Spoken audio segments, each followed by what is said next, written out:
Within a single year, the woman was forced to become pregnant 99 times. Each time, the pregnancy was deliberately ended by her husband. And after every loss, he held a banquet to celebrate. All because he had a mad dream to become the greatest dancer in the nation.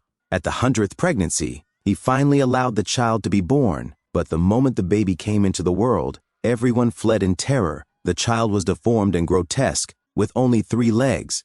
Only the father laughed hysterically, because long before, he had already made a deal with the devil, using the child's body as payment. From that day on, the monstrous child was forced to wear a mask and was raised like a dog. He fought dogs for food, slept among them, and gave himself a name, the Dog King. In this household, his mother despised him, his brothers mocked him, and no one treated him as human, until one day, music drifted in from the courtyard.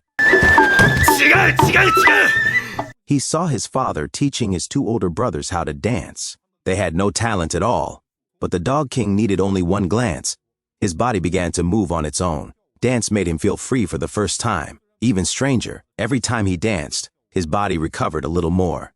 He began to practice obsessively. Each movement became smoother than the last, but his father saw everything. He rushed forward and kicked him hard to the ground. In his eyes, a monster like this did not deserve to dance so beautifully. But the Dog King did not stop. Even with his body covered in wounds, his dancing only grew better. Later, he met a blind musician. One danced, the other played music. Together, they wove stories of the dead into their performances. The more he danced, the more complete the Dog King's body became. His fame spread farther and farther. Eventually, the news reached the emperor. The emperor ordered that the Dog King perform before his pregnant concubines. The father secretly rejoiced. Once again, he prayed to the devil, hoping the Dog King would reveal his monstrous form in public and terrify everyone.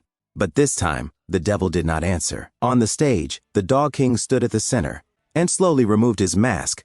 He did not turn into a monster. Instead, he was completely restored to a human being.